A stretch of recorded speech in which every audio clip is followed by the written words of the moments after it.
भगवान विष्णु के परशुराम अवतार की कथा।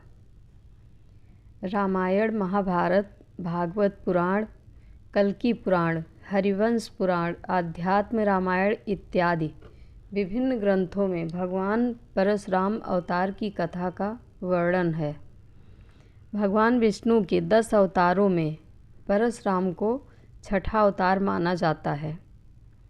परशुराम को विष्णु का आवेशावतार भी कहा जाता है।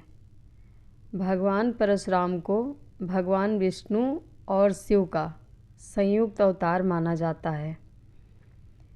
शिव से उन्होंने संहार लिया और विष्णु से उन्होंने पालन के गुण प्राप्त किए।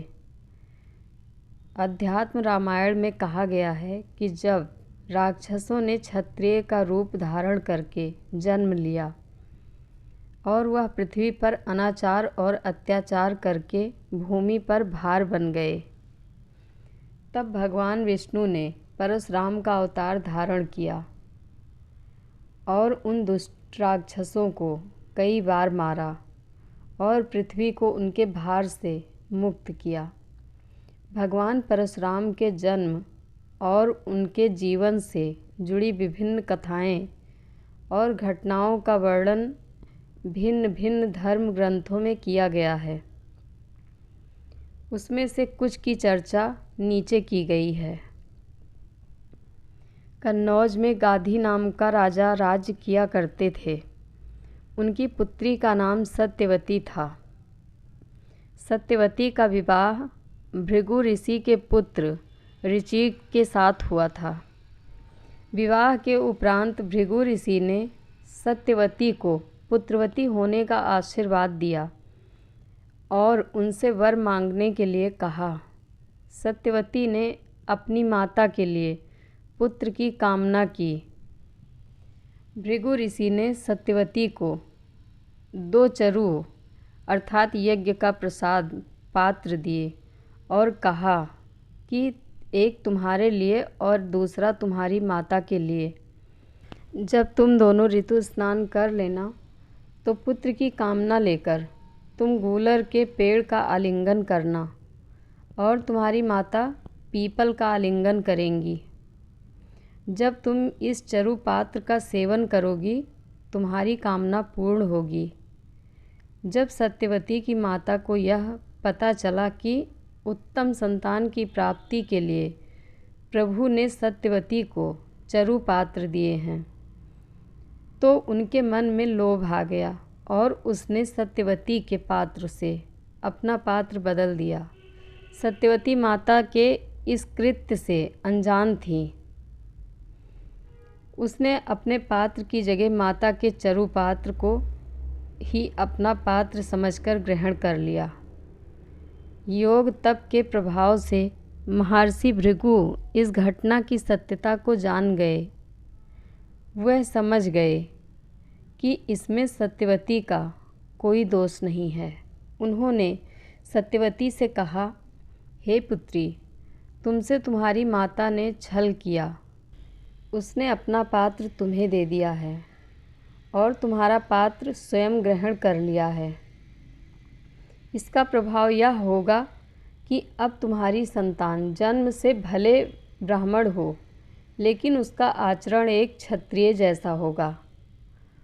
वहीं तुम्हारी माता की संतान क्षत्रिय होने के पश्चात भी ब्राह्मण जैसा आचरण करेगी। ऐसा जानकर सत्यवती ने कहा, आप मुझे ऐसा आशीर्वाद दें कि मेरा पुत्र एक ब्राह्मण की तरह ही आचरण करे, भले ही मेरे पुत्र में क्षत्रिय के गुण आ जाएं। महर्षि भृगु ने सत्यवती की प्रार्थना स्वीकार की। सत्यवती के गर्भ से सप्तऋषियों में से स्थान पाने वाले महर्षि जमदाग्नि का जन्म हुआ। जमदाग्नि का विवाह प्रसेनजीत की पुत्री रेणुका से हुआ। रेणुका और जमदाग्नि के 5 पुत्र हुए। इनमें 5वें पुत्र भगवान परशुराम थे। जमदाग्नि के 4 अन्य पुत्र रुक्मवान, सुखेड़, वसु और विश्वनस थे। परशुराम के जन्म के संबंध में एक भिन्न कथा का वर्णन हरिवंश पुराण में किया गया है। हरिवंश पुराण के अनुसार प्राचीन समय में महिष्मती नगरी पर शक्तिशाली हयवंशी क्षत्रिय कार्तवीर्य अर्जुन का शासन था, जिसे सहस्त्रबाहु के नाम से भी जाना जाता था। वह बहुत ही अभिमानी और अत्याचारी था। एक बार अग्निदेव ने उससे भोजन प्रदान करने का आग्रह किया। तब सहस्त्रबाहु ने घमंड में आकर कहा कि आप जहाँ से चाहें भोजन प्राप्त कर सकते हैं।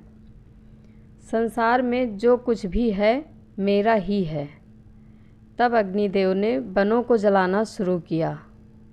एक वन में ऋषि आपो तपस्या कर रहे थे।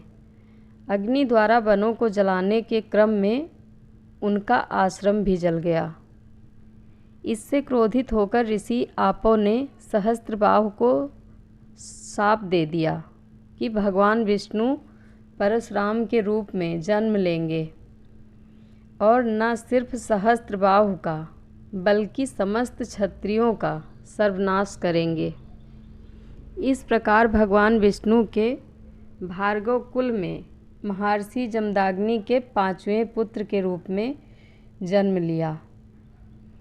स्कंद पुराण के अनुसार वैशाख शुक्ल तृतीया पुनर्वसु नक्षत्र में रात्रि के प्रथम प्रहर में, जबकि 6 ग्रह स्वक्षेत्री या अपने उच्चासीनों में उच्च वर्ग के थे।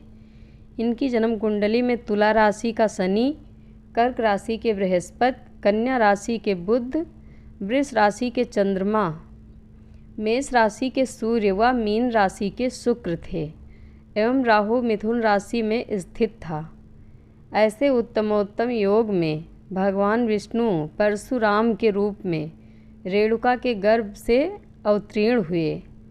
भगवान विष्णु का जन्म वैशाख शुक्ल तृतीया रात्रि के प्रथम प्रहर लगभग 8,75,700 साल पूर्व त्रेता युग के 19वें भाग में हुआ था। इसलिए अक्षय तृतीया के दिन परशुराम की जयंती मनाई जाती है। जय भगवान परशुराम की। जय श्री हरि।